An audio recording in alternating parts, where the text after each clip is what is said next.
Daddy, it's no good. They know where we are. Surrender. Yes, it's the Benny Hill Show, with hosts of your all-time favorites, including the swinging Crystal.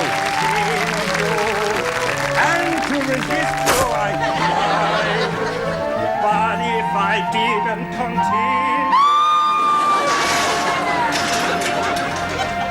Gore and Zola.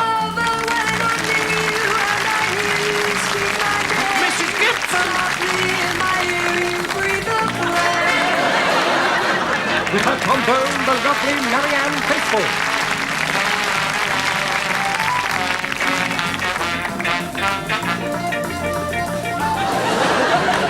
Duo Dino.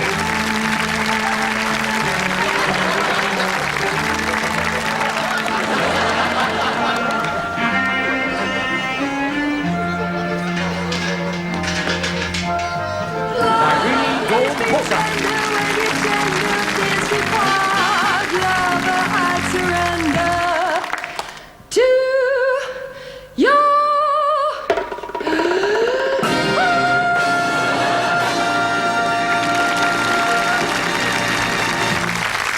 And the lad himself, Benny Hill.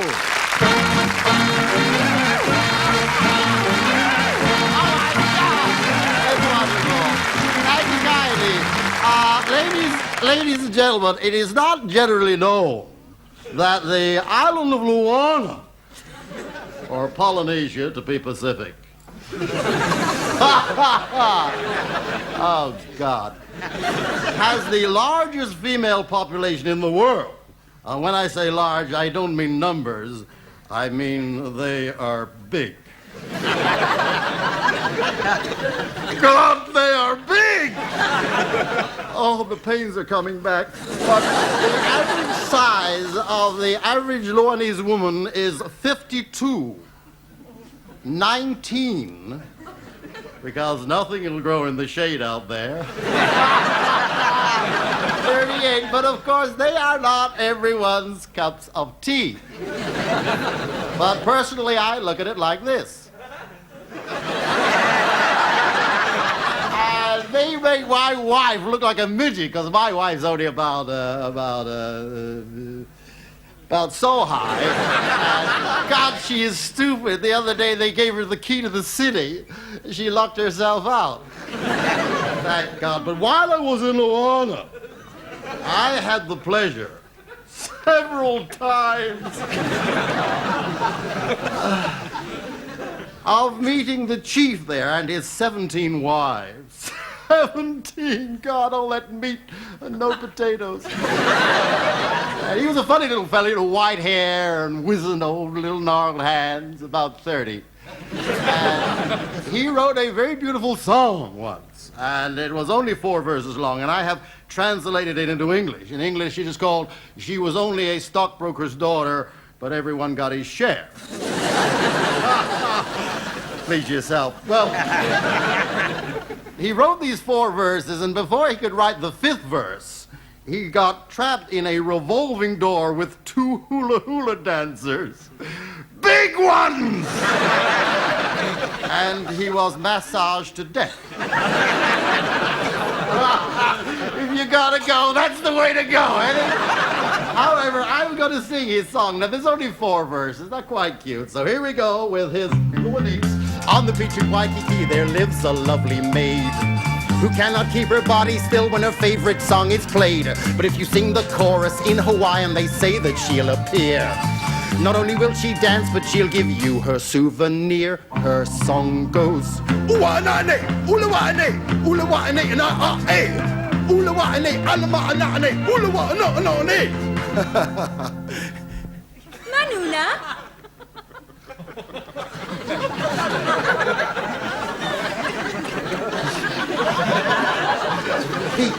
Peter. No. What you know?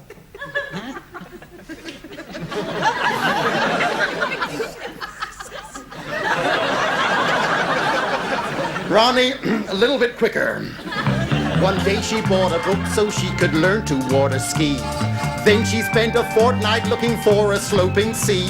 But when she wanders in her long grass skirt, the excitement never stops. And all the farmers say they love the way that she rotates her crops to the tune of Walule, Ulamane, Ulamada, na Wanane. Cavities are taking them and cover them with chocolate. Drink a pint of milk a day. Ooh-wee. Manuna? Like a pigeon on a hot pavement. I'd love to see her in 3D. That's my room number. Third verse. We lay upon the sand one day beneath the cloudless skies. I brought her a crimson rose to match her bloodshot eyes. Oh, won't you get a little bolder, my shy young thing, I said. She got a little bolder and she dropped it on my head.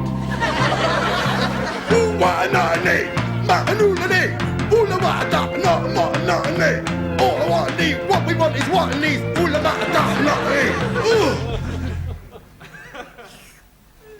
Manuna? Reminds me, I must get some hot cross buns for you. Hang on to your hernia belts. Fourth and last verse, okay. She said, you give me half a crown and I will read your palm. Then she saw my love line went halfway up me arm. So now she's changed her prices, although she's just as willing. It's big fat men at £2.10 and little boys a shilling. Come on, kids, all right! Ooh,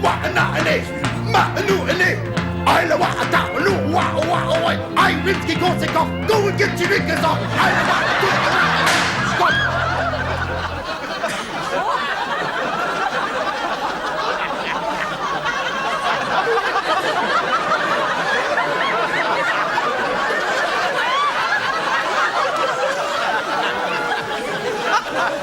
I know how you feel! Well, we got the 4 verses in, we won't disappoint them. I'll tell you what, I'll give you a roll on the drum.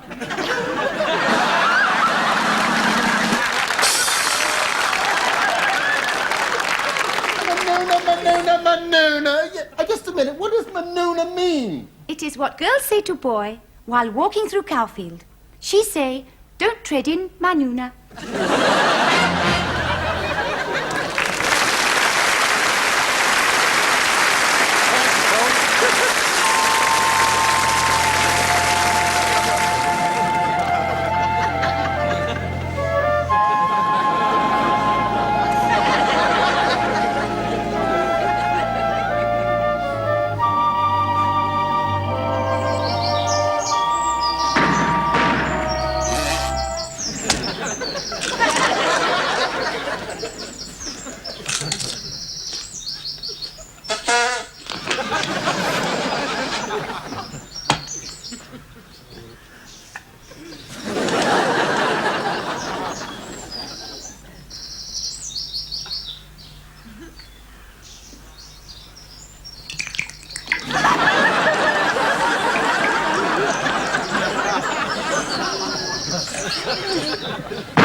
In 1906, George Henry Blood was employed by Lord Denby as footman, gardener and handyman.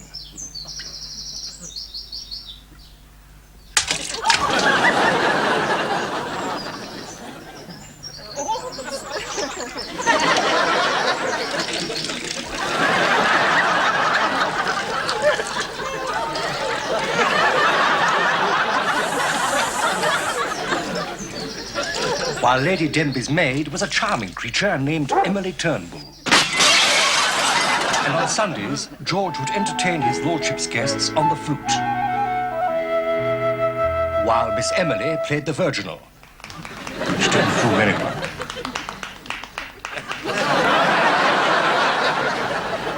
So it came as no surprise to the village when on September the 15th, 1907, they became man and wife. Their honeymoon was spent in Bognor Regis.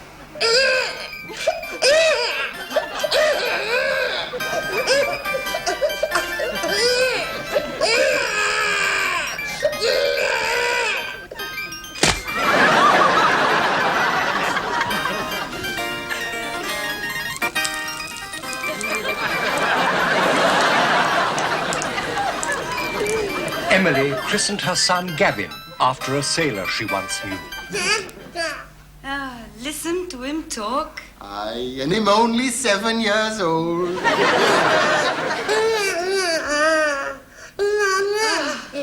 There's musical he is. Aye. 1914, and George Blood was sent to fight in German East Africa. He never returned. Instead, he married a Ubangi lady and settled in the Congo. She was an intelligent girl, not just a pretty face. Heartbroken, Emily went to live at Frinton-on-Sea. Her many kind friends set up a fund to send little Gavin to Milan, or Paris, or anywhere.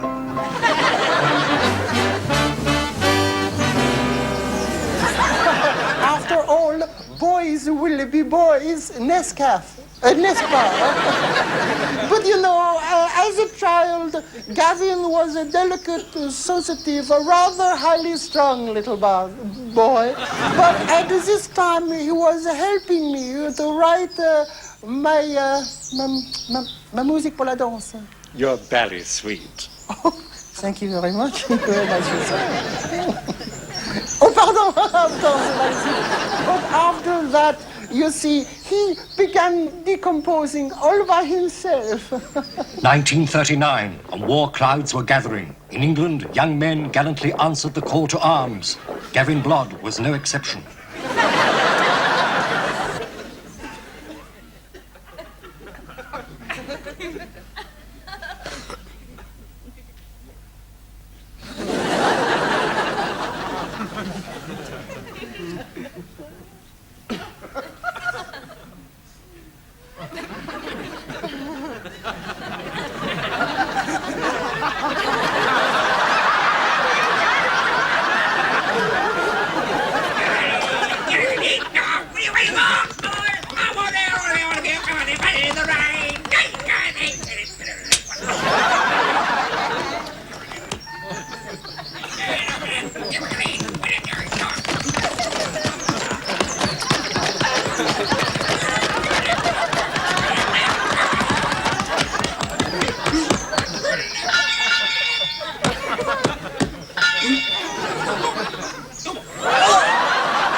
Gavin joined the crack 5th Foot and Mouth Regiment.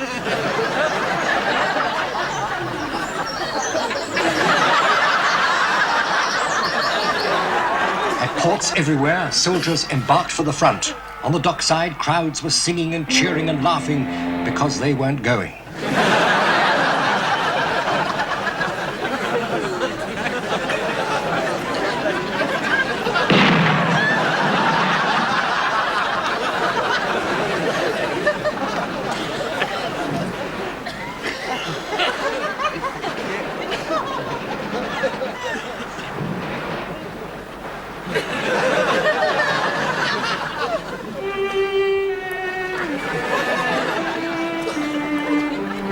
Gavin soon instilled his love of music into others.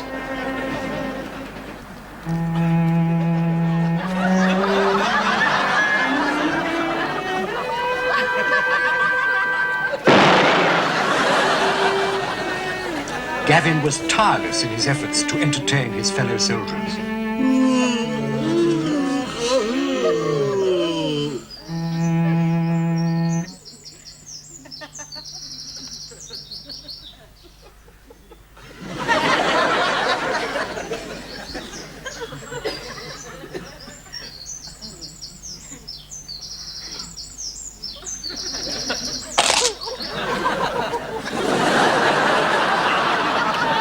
Gavin was sent to Colditz prison, where his music and his piano were his only escape. 2 days afterwards, Germany surrendered and Gavin settled down in Vienna. Schön. Schön, schön. You know, during the war, everybody here in Vienna was poor. I was poor, my wife was poor, the butler was poor, the maid was poor. But it was this poverty that brought all the people together. You would see advertisements in the newspaper saying, communist with a knife and fork wishes to meet capitalist with steak and kidney pudding. Bravo! Dankeschön. I think that Gavin Blood came here for the music. After all, where else but in Vienna would you find music like this, played with such style, with such panache? Where else would you find musicians? Like, will you shut your bloody mouth? But you know, seriously, I think that the cause Gavin's downfall was Maria, the opera singer. She, was that a woman? That's what everybody kept asking. Is that a woman?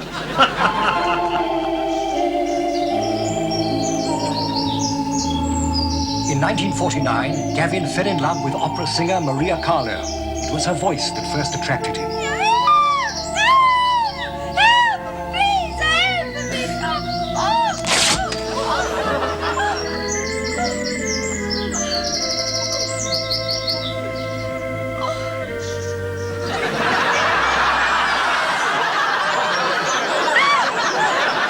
But Maria was promised to Count Mantovani, a renowned swordsman.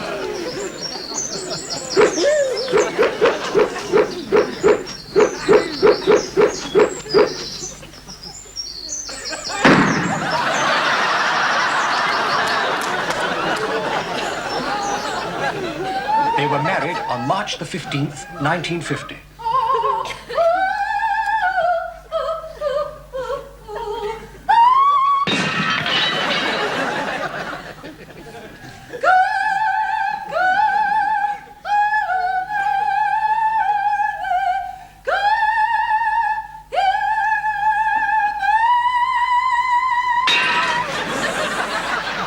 Falling in love with love is falling for make-believe. Falling in love with love is playing the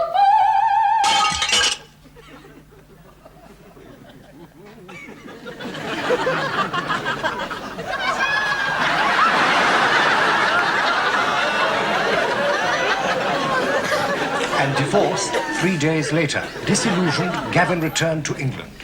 He was a wonderful man. He was a wonderful man. Really. I mean, he could play anything. He was Neil Opperton Serenade. He would play Finkel's Cave or Overture of the Hebrides. He played that. I mean, the Four Indian Love Lyrics by Amy Woodford Bypass. And no side with him. I mean, you could be in a pub with him all night long and you'd never even know he had a penny. Wonderful man. You used to say, I'll drink to my two favourite composers. Mozart and Liszt. You know, he only drank shandy. And then he wrote this, what they call it, electronic music for the documentary about the new computerised postal service. What happened? He got lost in the post. With the advent of pop, there was less and less demand for Gavin's kind of music.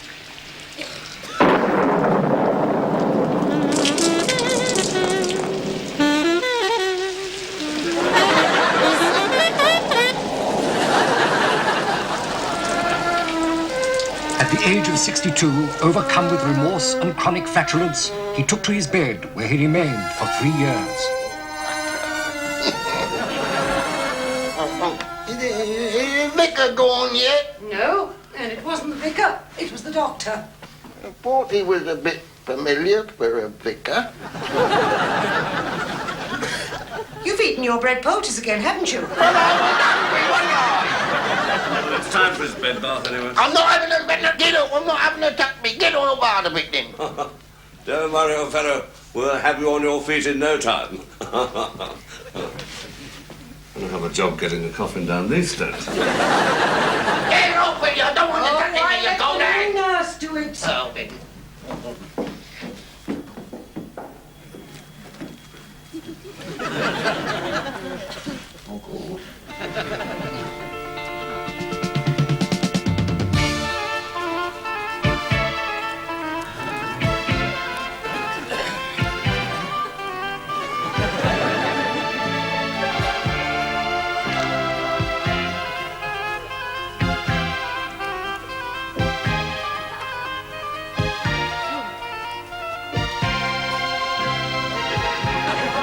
so, on May the 12th, 1974, Gavin Blood died of chronic ecstasy. And so he never heard the brass band from the village where he was born, just outside Whitlock, play his tone poem, Bird of Freedom, which perhaps was just as well.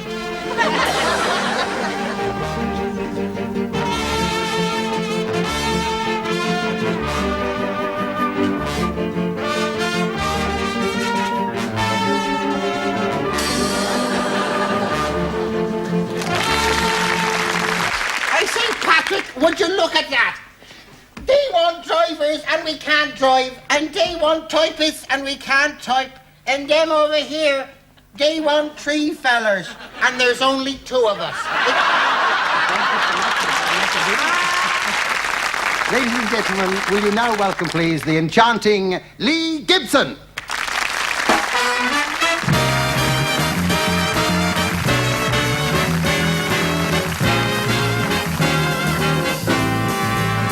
If you hear music when he's near you, and Christmas comes every day of the year, then you should know why. It's the first clue that the moment of truth is near.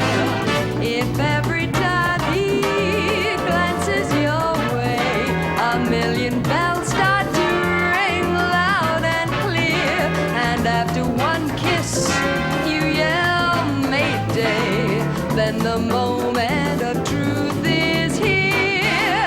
There will come a day when he'll look at you, thrill you through and call your name. That'll be the day when you say I do, for you'll discover that you've grown tired of playing the game. And then you both know you're through dreaming. Oh, promise me starts to sing in your ear. You're wide awake, girl, you're not dreaming. For when you say I do, the moment of truth at last is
Mama, I'm home, Mama.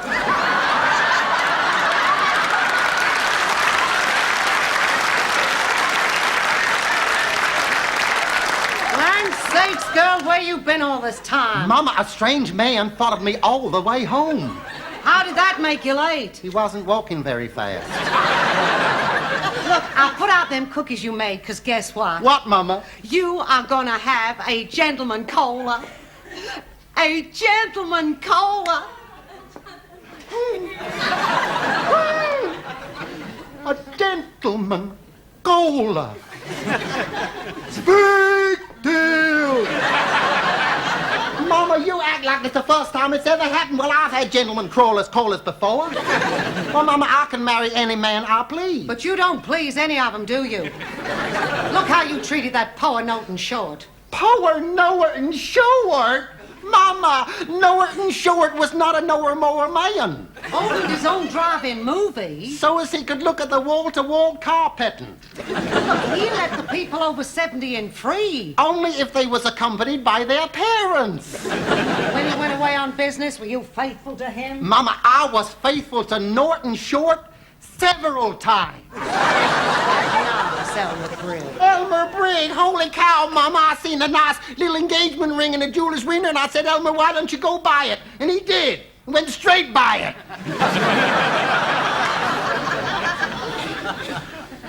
Now, Elmer was a nice boy. I liked Elmer Johnson, but you didn't like him because you said he was a city slicker. He was a street cleaner. Well, that's the same thing.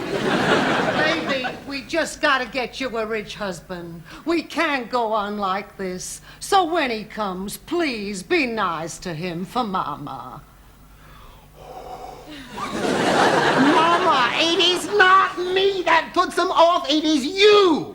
Mama, do you remember when you had to drive Jed and me down to the clam bake? We were sitting in the back of the van sparking, and all you had to do was follow the white line down the center of the road. You had to go and follow a cow that was late for milking. When we got to the clam bake, you had to go and put an egg in your malted milk. Well, lots of people have egg in their malted milk. But not fried, Mama. And then when you seen Jed's poor grandpappy's tombstone there hanging on with that long piece of wire, you had to go and say, I see you got the phone put in. Mama, I have tried to love you. God knows I have tried to love you, Mama. Do you remember, Mama, when I was a little bitty baby? If ever I fell down and hurt my knee, I used to come to you, didn't I, Mama? And I'd say, Mama, can I have a cookie? And when I lost my teddy bear and my woolly panda and my little dollies, I used to come and I'd say, Mama, can I have a cookie? And then that day when my own dear, sweet, wonderful little pet skunk died, I came to you and I said, Mama, can I have a cookie? And not once did you bloody give me one, so you ain't having none of mine yet. I don't care, I'm taking them up Choctaw Ridge, because I like to eat them up there. Don't know why it's so quiet up there, it's like a graveyard. Child, I never told you this before, but your daddy proposed to me on Choctaw Ridge. And when I accepted him, he was so excited, he had a heart attack and died on the spot.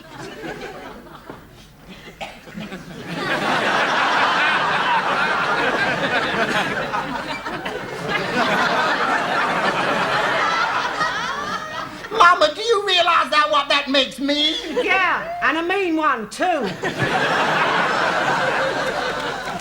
Now my fanny's broke. Here, holy cow. Miss Sister?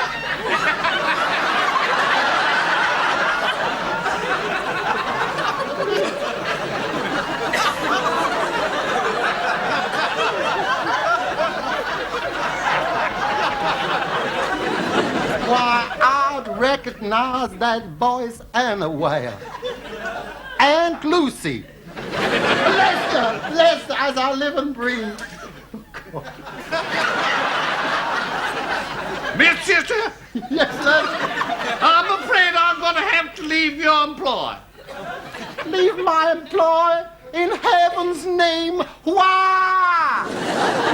You don't pay me no wages. Why, Lester, you haven't even spent the $50 that we promised you last year. It's just not for myself, Miss Sister. It says here that it's come to my notice that my 3 daughters are all pregnant, and they claim that you are responsible. Is that true, Lester? Yeah. Lester, I do believe you're blushing. Oh. Lester, that is the 12th time that it's happened this year, and it's only January the 4th. Yeah. Lester. It's the doorman. I do believe it is. Now, don't rush yourself. You better go and have a lie down. I'll answer it myself. Yep. Yeah, hey, Mama! There's a skinny, ugly, 4-eyed, shrimpy little baldy boy want to see you. And this nice gentleman would like to see you, too. Wow, Mr. Arbuthnot, my, you look so immaculate, don't he, Sissy? Yeah. Oh, this is my daughter, Sissy. Hi. Not from here, you ain't. Now, why don't you join Mr. Arbuthnot? Why, is he coming apart? It's a little warm for this time of the year. It sure as hell is. Why, I'm sweating like a horse's armpit. Do you know who wanted to marry my daughter, Sissy? Only the mayor. He was corrupt. I seen him in church on Sunday. So did I. He crept into the crypt. Corrupt. And then he crept out again. Still corrupt. But, Sissy, every man has his price. But he gives green stamps, Mama. Holy cow, honesty and eat. That's the first time I ever seen sparks come out of a knife and fork. And do you know another thing? One time he put his false teeth in upside down, ate half his head before we could stop him. You know, we used to call him Vesuvius on account of he was always belching and dropping ash all over the place. I guess you two young'uns would like to be left alone. Yeah, sure as hell would. Why do you keep scratching yourself? Because I'm the only one who knows where it itches.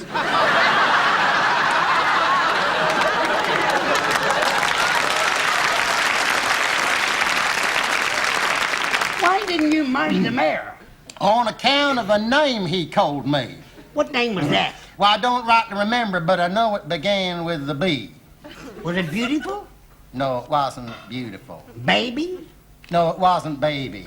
It wasn't. No, it wasn't. And it began with a B. Oh, I remember now. Honey. My, but you're an interesting and exciting little critter, ain't you? I'm a little shy. Well, ugly little four-eyed, skinny, baldy shrimp like you ought to have more confidence. Is that a terrible picture of me? I look like a monkey. You should have thought of that before you had it taken. Oh, I got it up. I saw the, yeah, I thought the other, yeah. Oh, ain't no two ways about it. You sure are ugly little critter, ain't you? Well, I didn't ask to be born. You didn't want to stay where you were, did you? Did you now? No, I didn't. Okay, Sissy. Someone left the gas on. What's going on here? What? I have a very important question I want to ask. Then hold everything buster. Hey, Mama, I think we hooked the skinny little shrimp. Mississippi. You know, my Martha has been gone 3 years. She ought to be there by now. But I've been faithful. I think adultery is just as wicked as murder. Don't you agree, Sissy? I don't know. Ain't never killed no one myself. Mississippi, will you marry me? Me?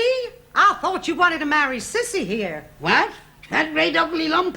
I wouldn't kiss her with a set of bonnet lips. Why, I have never been so insulted in all my life. That's because you don't get around enough.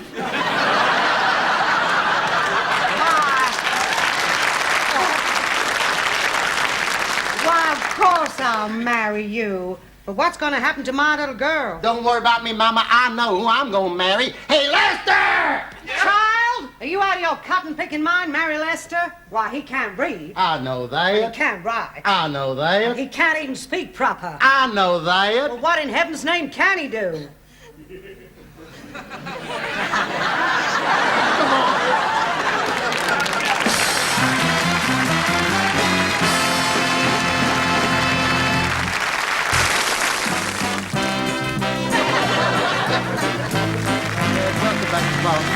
Now, I expect you remember that last week's winner was Peter Potty and his performing pig.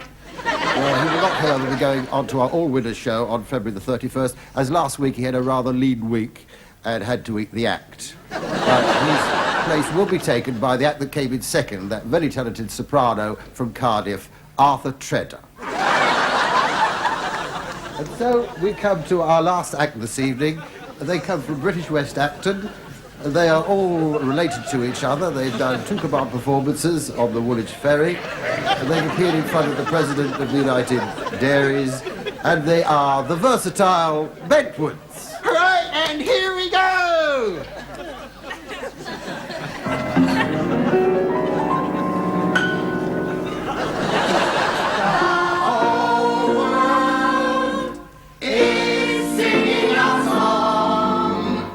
Good evening. But we're singing only for you.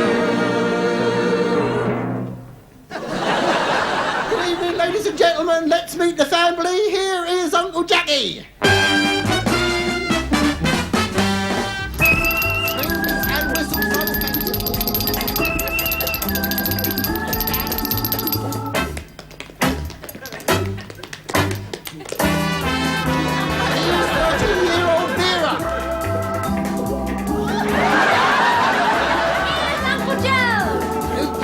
with the right foot and tap dances with the other foot. Here we go.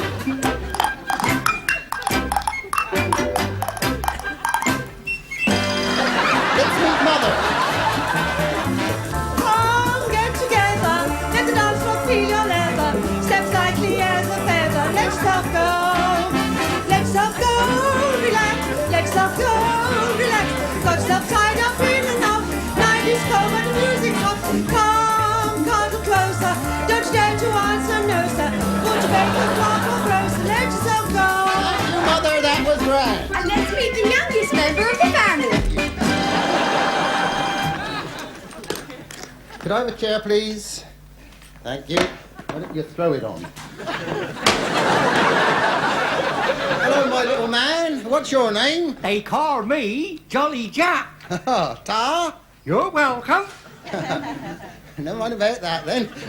Tell me, any more at home like you? Yes, 3 brothers. Vladimir, Ivan, and Igor. Tell me, were your parents Russian? No, they just took their time. Never mind about that, then. Poor miss. If I told you you had a lovely figure, would you hold it against me? Never mind about that, then. I hope she never gets a cold in the chest. It won't want to go. Never mind about that, then. What are you going to do with that? I am going to drink this beer. And what am I going to do while you're drinking?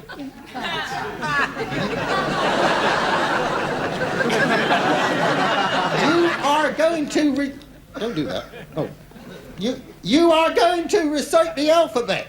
Recite the alphabet! Impossible! We'll soon see whether it's impossible or not. Right, ready? Off you go. Right, A, B, C, D, E, F, G, H.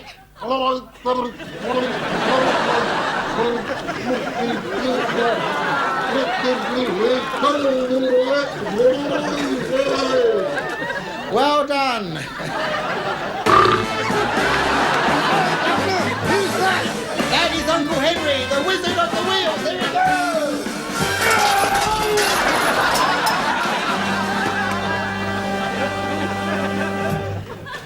Oh, well. Never mind about that. On with the show. On, Mother. Here we go. Thank you. A little bit of magic now. A little bit of magic for the children. Right. That's the idea. Right, get up. Here we are. Here we are. Right. Don't worry, children. Quickness of the hand deceives that of the eye.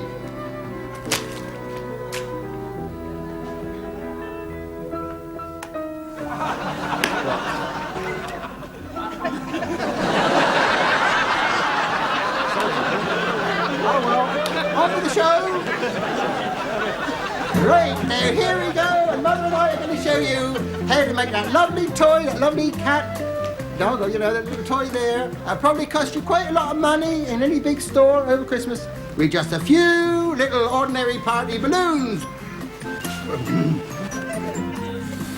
Put it down, put it down. Put it down.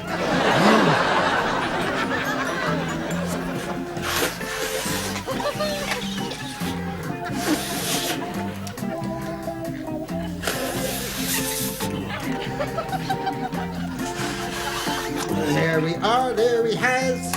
There we have a nice long, thin body, and all he wants there is his ears. And then...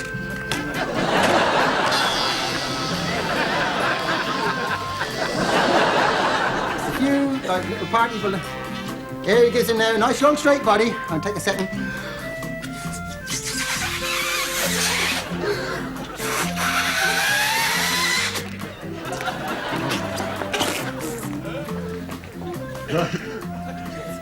Oh! A few party balloons. Nice thin body.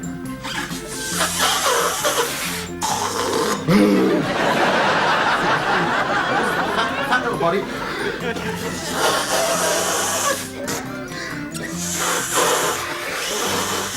Right! Hold it!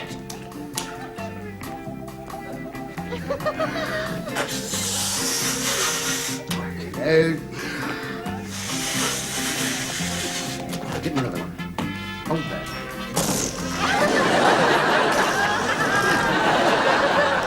A few little party balloons, they have lovely toy. Probably cost you £5 or £6 in any of the big stores at the end of the road. There we are. There's the legs. There's the neck. Here's the back legs. All we want now is his front leg. Get me his legs. One thin one. Thin one. One thin one, which he bends over for his thin one. Right. That's the idea. And there we have a lovely toy that would probably cost you quite a lot of money. There we are. There we have it. That's a lovely toy.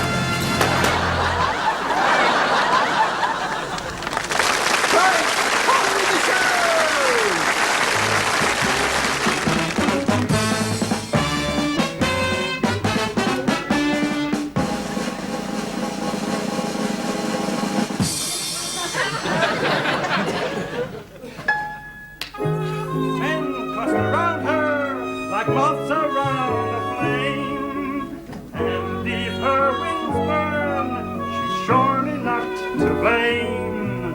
I'm torn.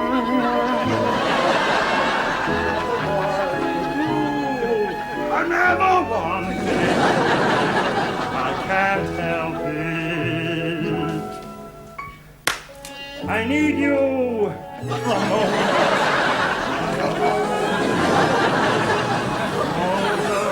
I hear the mission bells above. They're singing out a song of love. I bless you, bless you, and bless the day.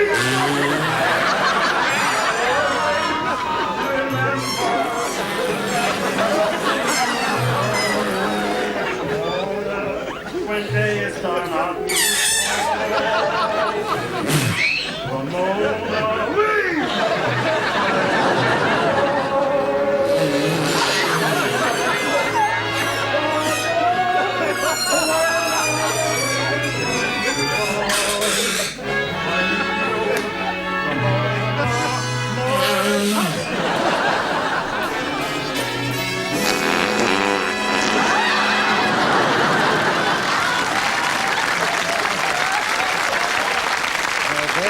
versatile benches.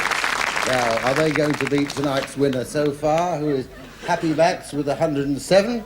Well, we'll soon find out as we go for marks for presentation, Ted Ray. Well, you know, I come from a large family myself. Well, 14 of us, really. We used to put Mother on a pedestal.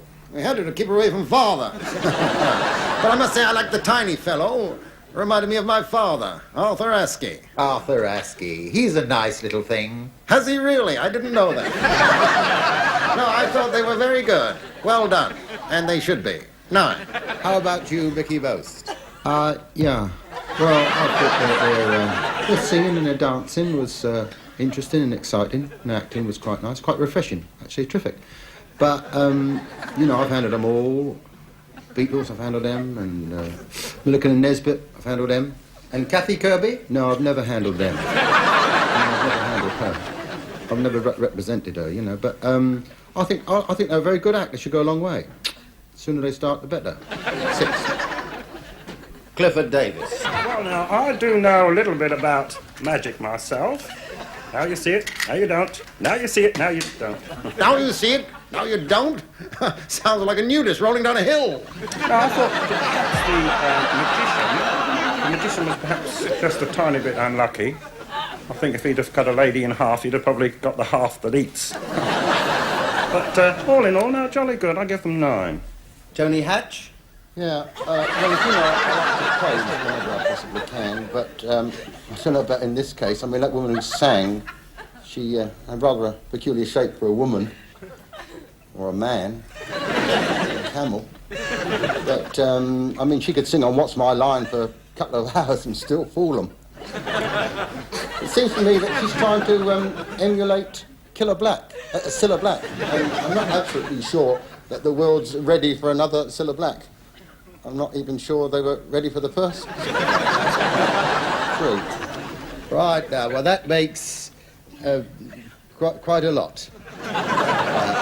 Yes. Now, marks for content, 10. Well, I believe in life, liberty, and the pursuit of Wrecker Welsh. 10. Mickey Boast. No, I'd only give him half that. 6. Clifford Davis. Oh, they were worth more than that.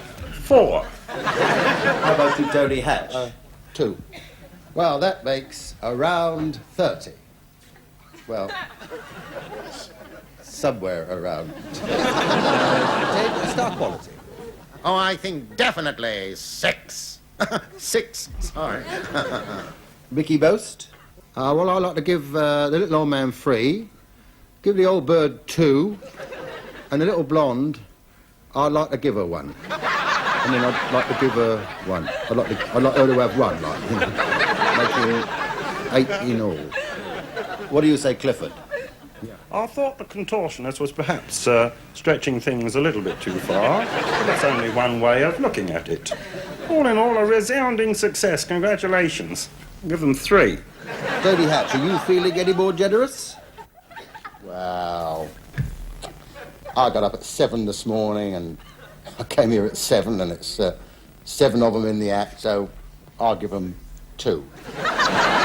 Making in all 101, so Happy Max is still the winner with 107.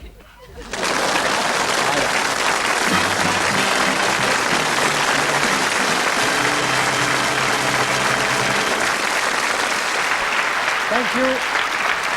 Thank you, ladies and gentlemen. Bless you. Thank you for joining us, and we look forward to seeing you all again very, very soon. Until then, bye-bye.